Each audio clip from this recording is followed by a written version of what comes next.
Okay, hello, good evening all. ഞാൻ എല്ലാവരെയും ഈ ഒരു ഓറിയന്റേഷൻ സെഷനിലേക്ക് വെൽക്കം ചെയ്യാണ്. എൻ്റെ പേര് നൂറ എന്നാണ്. സൈക്കോളജി ഡിപ്പാർട്ട്മെന്റിലെ മെന്ററാണ്. അതോടൊപ്പം തന്നെ നമ്മുടെ കൂടെ ഇന്നിവിടെ ജോയിൻ ചെയ്തിരിക്കുന്നത് സയൻസ് ഡിപ്പാർട്ട്മെന്റിലെ മാധവി ആൻഡ് സോഷ്യൽ വർക്ക് ഡിപ്പാർട്ട്മെന്റിലെ ഫാത്തിമ മാം ഉണ്ട്. അവരെയും ഞാൻ ഈ ഒരു സെഷനിലേക്ക് വെൽക്കം ചെയ്യുവാണ്. അപ്പം ഇന്നത്തെ ഒരു സെഷൻ എന്താന്ന് വെച്ചാൽ നമ്മൾ സെക്കൻഡ് ഇയർ ജേർണി സ്റ്റാർട്ട് ചെയ്യാൻ പോവാണ് അല്ലേ. അപ്പൊ ഈ ഒരു സെക്കൻഡ് ഇയർ ജേർണിയിൽ നമുക്ക് ഒരുപാട് സംശയങ്ങളുണ്ടാവും. അപ്പം എന്താണ് സിലബസിന്റെ ഡീറ്റെയിൽസ്, അതുപോലെ എന്തൊക്കെ സപ്പോർട്ടാണ് ലേൺ വൈസ് പ്രൊവൈഡ് ചെയ്യുന്നത്, പിന്നെ അസൈൻമെന്റിനെ കുറിച്ച്, അങ്ങനെ ഈ ഒരു കോഴ്സ് കംപ്ലീഷനെ കുറിച്ച് എല്ലാവർക്കും ഡൗട്ട് ഉണ്ടാവും. അപ്പൊ ഈ എല്ലാ ഡൗട്ടും നമ്മൾ ഈ ഇന്നത്തെ ഒരു സെഷനിലോടുകൂടി ഇവിടെ ഡൗട്ട് ക്ലിയർ ആവുന്നതാണ്. അപ്പം എല്ലാവരെയും എൻ്റെ ഭാഗത്തു നിന്നും ലേൺ വൈസിന്റെ ഭാഗത്തു നിന്നും ഈ ഒരു ഓറിയന്റേഷൻ സെഷനിലേക്ക് വെൽക്കം ചെയ്യുവാണ്. അപ്പം അധികം വൈകിപ്പിക്കുന്നില്ല. അപ്പൊ നമ്മുടെ സിലബസ് ഡീകോഡിങ്ങിന് വേണ്ടിയിട്ട് ഞാൻ ഫാത്തിമ മാമിനെ ഇൻവൈറ്റ് ചെയ്യാണ്. അപ്പം over to you ma'am. So നമ്മുടെ സെക്കൻഡ് ഇയറിലേക്കുള്ള സിലബസ് ഡീകോഡിംഗ് ആണ്. ഫസ്റ്റ് ഇയറിൽ നിങ്ങൾ വന്നപ്പോൾ നമ്മൾ സിലബസ് ഡീകോഡിങ്സും കാര്യങ്ങളൊക്കെ നിങ്ങൾ കണ്ടക്ട് ചെയ്തിട്ടുണ്ടായിരുന്നു. ഫസ്റ്റ് ഇയറിൽ എന്തൊക്കെ സബ്ജക്റ്റുകൾ പഠിക്കാനുണ്ട്, ഏതൊക്കെ ഇലക്ടീവ്സ് ആണ് നിങ്ങൾക്കുള്ളത്, അതുപോലെ തന്നെ ഫീൽഡ് വർക്ക് ഒക്കെ എങ്ങനെയാണ് വരുന്നത്, അതൊക്കെ നമ്മൾ ഗോ ത്രൂ ചെയ്തിട്ടുണ്ടായിരുന്നു. ഓക്കെ, സോ ഇവിടെ നമ്മുടെ സെക്കൻഡ് ഇയറിലെ സിലബസ് ഡീകോഡിംഗ് ആയിരിക്കും നമ്മൾ പറയാൻ വേണ്ടി പോകുന്നത്.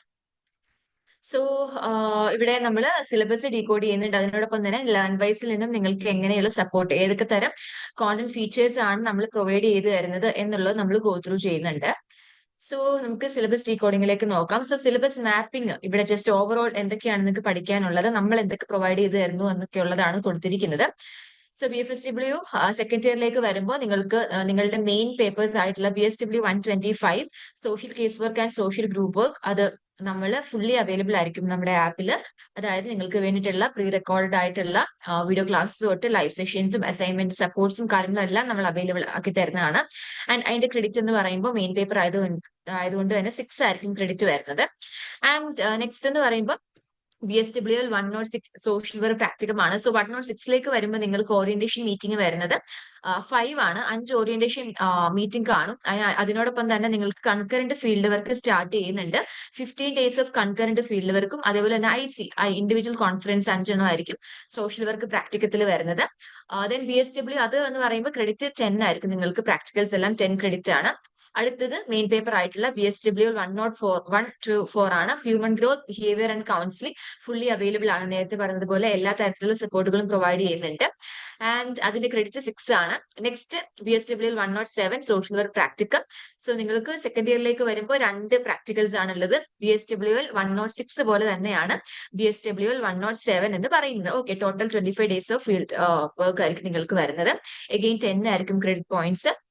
അടുത്തെന്ന് പറയുമ്പോൾ ഇലക്ടീവ്സ് ആണ്. അതിൽ നമ്മൾ പ്രൊവൈഡ് ചെയ്ത് തരുന്ന ഇലക്ടീവ് എന്ന് പറയുമ്പോൾ BEGA 182 ഇംഗ്ലീഷ് കമ്മ്യൂണിക്കേഷൻ സ്കിൽസ് വരുന്നുണ്ട്. അതും ഫുള്ളി അവൈലബിൾ ആയിരിക്കും നമ്മുടെ കോണ്ടന്റ്സും കാര്യങ്ങളും. അടുത്തെന്ന് പറയുമ്പോൾ BPCM 162 introduction to social psychology minor course ആണ്. ഫുള്ളി അവൈലബിൾ ആയിരിക്കും നമ്മുടെ കോണ്ടന്റ്സ്.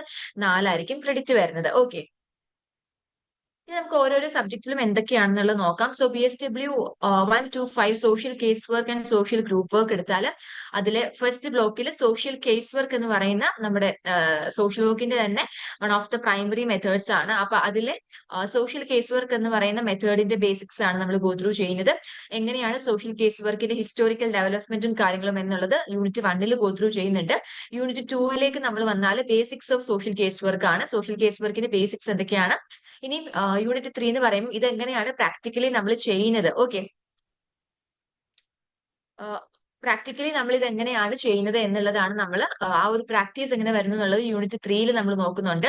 യൂണിറ്റ് 4 ഈ പറയുന്ന സോഷ്യൽ കേസ് വർക്കിൽ നമ്മൾ ഒരു ക്ലയന്റിനെ നമ്മൾ എങ്ങനെയാണ് ഇന്റർവ്യൂ ചെയ്യേണ്ടത്, അവരുടെ കേസ് എങ്ങനെയാണ് നമ്മൾ എടുക്കേണ്ടത്, ഹിസ്റ്ററീസ് കാര്യങ്ങളും അത് നമ്മൾ നോക്കുന്നുണ്ട്. യൂണിറ്റ് 5 നമ്മൾ കേസ് വർക്കിൽ തന്നെ പെട്ടിട്ടുള്ള ഹോം വിസിറ്റ്, അതുപോലെ തന്നെ റെക്കോർഡിംഗ് പ്രോസസ്സ്, ഇവർ നമ്മളോട് ഇവരുടെ ഡേറ്റാസ് പറയുമ്പോൾ അതെങ്ങനെ നമ്മൾ റെക്കോർഡ് ചെയ്യണം എന്നുള്ളതും കാര്യങ്ങളും ഒക്കെയാണ് നമ്മൾ യൂണിറ്റ് 5 നമ്മൾ ഗോ ത്രൂ ചെയ്യുന്നത്. ഓക്കെ, നെക്സ്റ്റ് ബ്ലോക്ക് 2 ആണ്. സോഷ്യൽ കേസ് വർക്കിൽ നമ്മൾ ഏതൊക്കെ ഫീൽഡിൽ വർക്ക് ചെയ്യുന്നുണ്ട് എന്നുള്ളതാണ്. അപ്പൊ അതിൽ മെയിൻ ആയിട്ടും യൂണിറ്റ് 1 സോഷ്യൽ കേസ് വർക്കിന്റെ കോമ്പണൻസ് എന്തൊക്കെയാണ്, then unit 2 social case work പ്രാക്ടീസിൽ ഏതൊക്കെ ഫീൽഡുകളാണ് മൊത്തത്തിലുള്ളത്, ദെൻ യൂണിറ്റ് 3 അത് എഡ്യൂക്കേഷണൽ സെറ്റിംഗിൽ വരുമ്പോൾ സോഷ്യൽ കേസ് വർക്ക് എങ്ങനെ നമ്മൾ പ്രാക്ടിക്കലി അപ്ലൈ ചെയ്യുന്നു. യൂണിറ്റ് 4 വരുമ്പോൾ ഇൻഡസ്ട്രിയൽ സെറ്റിംഗ്സ് ആണ് നമ്മൾ നോക്കുന്നത്. അവിടെ ആ ഒരു ഫീൽഡിൽ എങ്ങനെയാണ് ഈ പറയുന്ന മെത്തേഡിനെ അപ്ലൈ ചെയ്യുന്നത് എന്നൊക്കെയുള്ളതാണ് നമ്മൾ ഗോ ത്രൂ ചെയ്യുന്നത്. നെക്സ്റ്റ് ബ്ലോക്ക് 3 ആണ്. Block 3 social work with group. Okay, again social group work എന്ന് പറയുമ്പോൾ സോഷ്യൽ വർക്കിന്റെ മറ്റൊരു മെത്തേഡ് ആണ്. അപ്പം അതിൽ നമ്മൾ യൂണിറ്റ് 1 ബ്ലോക്ക് 3 യൂണിറ്റ് 1 ഗ്രൂപ്പിന്റെ കോൺസെപ്റ്റ് എന്താന്ന് പഠിക്കുന്നു. യൂണിറ്റ് 2 എടുത്താൽ ഈ പറയുന്ന ഗ്രൂപ്പുകളുടെ ക്യാരക്ടറിസ്റ്റിക്സുകൾ എന്താണ്, സിഗ്നിഫിക്കൻസ് എന്താണ് നമ്മൾ ഗോ ത്രൂ ചെയ്യുന്നുണ്ട്. നമ്മൾ യൂണിറ്റ് 3 വരുമ്പോൾ നമ്മൾ ഈ ഗ്രൂപ്പ് ഫോം ചെയ്യുമ്പോൾ അവിടെ വരുന്ന സ്റ്റേജസ്, ഏതൊക്കെ സ്റ്റേജസിലൂടെയാണ് കടന്നു പോകുന്നത് ഗ്രൂപ്പ്, അതേപോലെ തന്നെ ഏതൊക്കെ പ്രോസസ്സാണ് ഈ പറയുന്ന ഗ്രൂപ്പ് ഫോർമേഷൻ ഇൻക്ലൂഡഡ് ആവുന്നത് എന്നുള്ളത് യൂണിറ്റ് 3 ഗോ ത്രൂ ചെയ്യുന്നുണ്ട്. ദെൻ യൂണിറ്റ് 4 വരുമ്പോൾ ഗ്രൂപ്പിനകത്തുള്ള ലീഡർഷിപ്സ് കാര്യങ്ങൾ എങ്ങനെയാണ് നമ്മൾ ചെയ്യുന്നത്, അതാണ് നമ്മൾ യൂണിറ്റ് 4 നോക്കുന്നത്. ഓക്കെ, അടുത്തെന്ന് പറയുമ്പോൾ ബ്ലോക്ക് 4 ആണ്. PSW 125 social case work and social group വർക്കിന്റെ ബ്ലോക്ക് 4 ആണ്. അതിൽ നമുക്ക് പഠിക്കാനുള്ളത് 3 യൂണിറ്റുകളാണ്. അതിൽ യൂണിറ്റ് 1 എടുക്കുമ്പോഴത്തേക്കും സോഷ്യൽ ഗ്രൂപ്പ് വർക്കിന്റെ ഹിസ്റ്റോറിക്കൽ ഡെവലപ്മെന്റ് എങ്ങനെയാണ് പോകുന്നത് എന്നൊക്കെയുള്ളതാണ് നമ്മൾ നോക്കുന്നത്. യൂണിറ്റ് 2 വരുമ്പോഴത്തേക്കും നമ്മൾ നേരത്തെ പറഞ്ഞിട്ടില്ല, ഒരു ഗ്രൂപ്പിനെ ക്രിയേറ്റ് ചെയ്യുമ്പോൾ അവിടെ ഒരു ഗ്രൂപ്പ് വർക്ക് എന്ന് പറയുന്ന പ്രോസസ്സും കാര്യങ്ങളും അല്ലെങ്കിൽ സ്റ്റേജസ് ഉണ്ട്. ഓക്കെ, ഇനി ഈ പറയുന്ന ഗ്രൂപ്പ് വർക്കിന്റെ തന്നെ പ്രിൻസിപ്പിൾസ് എന്തൊക്കെയാണ്, അവിടെ സ്കിൽസ് എന്തൊക്കെയാണ് നമുക്ക് വേണ്ടത്, അതേപോലെ ഏതൊക്കെ തരത്തിലുള്ള group work, models of group work നമ്മൾ പഠിക്കുന്നുണ്ട്. യൂണിറ്റ് 3 വരുമ്പോൾ ഈ പറയുന്ന ഗ്രൂപ്പ് വർക്കിൽ ആസ് എ സോഷ്യൽ വർക്കർ നമുക്കുള്ള റോൾ എന്താണ്, അതാണ് നമ്മൾ യൂണിറ്റ് 3 നമ്മൾ നോക്കുന്നത്. ഓക്കെ, അടുത്തതെന്ന് പറയുമ്പോൾ BSW 124 human growth behaviour and counselling എന്ന് പറയുന്ന പേപ്പർ ആണ്. അതിൽ 4 ബ്ലോക്ക് ആണുള്ളത്. Process of growing A block 1, block 2 എന്ന് പറയുമ്പോൾ human growth and development, block 3 എന്ന് പറയുമ്പോൾ basics of psychology for social workers and block 4 എന്ന് പറയുമ്പോൾ ബേസിക്സ് ഓഫ് കൗൺസിലിംഗ്. ഇനി ഓരോ ബ്ലോക്കിലും എന്തൊക്കെ യൂണിറ്റുകൾ വരുന്നുണ്ട്, അതിന്റെ ഹെഡിങ്സും കാര്യങ്ങളൊക്കെ നമുക്ക് നോക്കാം. സോ ബ്ലോക്ക് 1 എന്ന് പറയുമ്പോൾ പ്രോസസ് ഓഫ് ഗ്രോയിങ് അപ്പ് ആണ്. അതിലെ യൂണിറ്റ് 1 എന്ന് പറയുമ്പോൾ മെയിൽ റിപ്രൊഡക്റ്റീവ് സിസ്റ്റം എങ്ങനെയാണ്, അതേപോലെ അതിന്റെ ഫംഗ്ഷനിങ് എന്തൊക്കെയാണ്. ഓക്കെ, നമ്മൾ നേരത്തെ ഇപ്പം ഈ ഒരു പേപ്പറിന്റെ ടൈറ്റിൽ തന്നെ human growth behaviour and counselling എന്ന്. അപ്പൊ ഒരു ഹ്യൂമൻ ഗ്രോത്ത് എന്ന് പറയുമ്പോൾ നമുക്ക് നമ്മളുടെ എന്താ പറയുക ആസ് എ ബോഡി നമ്മൾ കുറച്ച് കാര്യങ്ങളൊക്കെ പഠിക്കുന്നുണ്ട്. ഓക്കെ, ദെൻ യൂണിറ്റ് 2 എന്ന് പറയുമ്പോൾ ഫീമെയിൽ റിപ്രൊഡക്റ്റീവ് സിസ്റ്റം, അതിന്റെ ഫംഗ്ഷനിങ് പഠിക്കുന്നുണ്ട്. ദെൻ യൂണിറ്റ് 3 വരുമ്പോൾ നമ്മളുടെ ഹ്യൂമൻ ഗ്രോത്തിന്റെ തന്നെ ഏർലി സ്റ്റേജസ് എന്തൊക്കെയാണ്, ബയോളജിക്കലി, സോഷ്യലി, സൈക്കോളജിക്കലി, അതേപോലെ തന്നെ എല്ലാ തരത്തിലുള്ള ഡെവലപ്മെന്റൽ ആസ്പെക്ടുകളിൽ നിന്നും നമുക്ക് early stages of human growth എങ്ങനെയാണെന്നൊക്കെ എന്നുള്ളത് നമ്മൾ യൂണിറ്റ് 3 ഗോ ത്രൂ ചെയ്യുന്നുണ്ട്. ഇനി യൂണിറ്റ് 4 വരുമ്പോൾ later stages of human growth ആണ്. അവിടെയും ഈ പറയുന്ന തന്നെ ഹ്യൂമൻ ഗ്രോത്തിന്റെ ലേറ്റർ സ്റ്റേജസിൽ എന്തൊക്കെയാണ് ഗോ ത്രൂ ചെയ്യുന്നത്, ബയോളജിക്കൽ പരമായിട്ട്, സോഷ്യൽ, അതുപോലെ സൈക്കോളജിക്കൽ, ഡെവലപ്മെന്റൽ, ഈ പറയുന്ന ഓരോ സ്റ്റേജസിലും എന്തൊക്കെ ചേഞ്ചസിൽ കൂടെയാണ് നമ്മൾ ഗോ ത്രൂ ചെയ്യുന്നത് എന്നുള്ളതാണ് നമ്മൾ പഠിക്കാൻ പോകുന്നത്.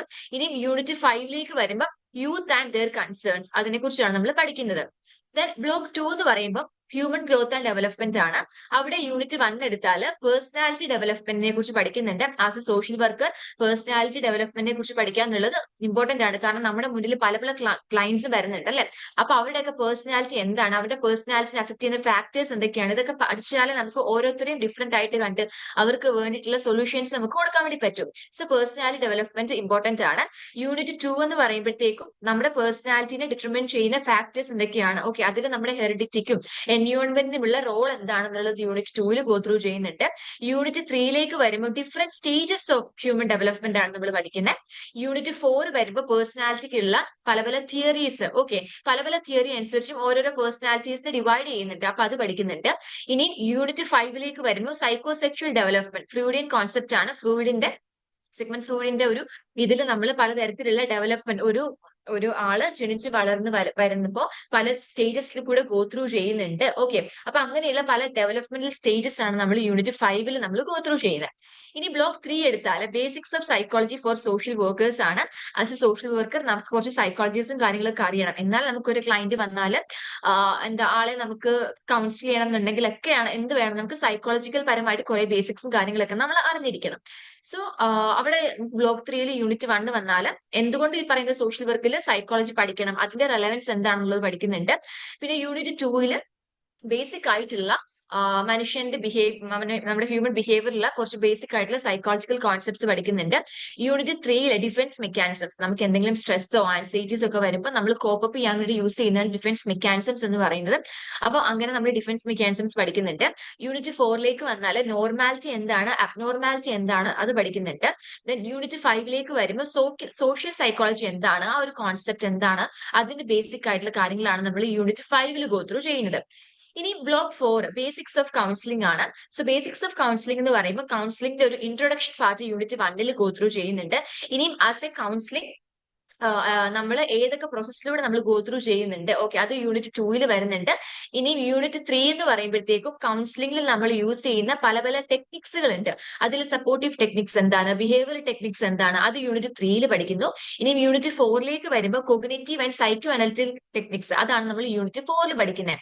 ഇനി ലാസ്റ്റ് യൂണിറ്റിൽ വരുമ്പോഴത്തേക്കും ഈ കൗൺസിലിംഗിൽ ഇൻവോൾവ് ആയിട്ട് നമ്മൾ ഫേസ് ചെയ്യാൻ പോകുന്ന പ്രോബ്ലംസ് എന്തൊക്കെയാണ്, ഫേസ് ചെയ്യേണ്ട ഇഷ്യൂസ് എന്തൊക്കെയാണ്, പ്രാക്ടിക്കൽ ഇഷ്യൂസ് എന്തൊക്കെ നമ്മൾ ഗോ ത്രൂ ചെയ്യണം, അതാണ് നമ്മൾ യൂണിറ്റ് 5 ഗോ ത്രൂ ചെയ്യുന്നത്. ഓക്കെ, നെക്സ്റ്റ് എന്ന് പറയുമ്പോൾ BSW 106 ആണ്, ഫീൽഡ് വർക്ക് ആണ് നിങ്ങൾക്ക് വരുന്നത്. നേരത്തെ പറഞ്ഞതുപോലെ BSWL 106 എന്ന് പറയുമ്പോഴത്തേക്കും 5 ദിവസത്തെ ഓറിയന്റേഷൻ മീറ്റിംഗ് ഉണ്ട്. ഇപ്പൊ നിങ്ങൾക്ക് ഫസ്റ്റ് ഇയറിൽ നോക്കിയാൽ നിങ്ങൾക്ക് 20 ദിവസത്തെ ഓറിയന്റേഷൻ മീറ്റിംഗ് ആയിരുന്നു. അത് സെക്കൻഡ് ഇയറിലേക്ക് വരുമ്പോൾ ചുരുങ്ങി അത് 5 ആയിട്ട് മാറുന്നുണ്ട്.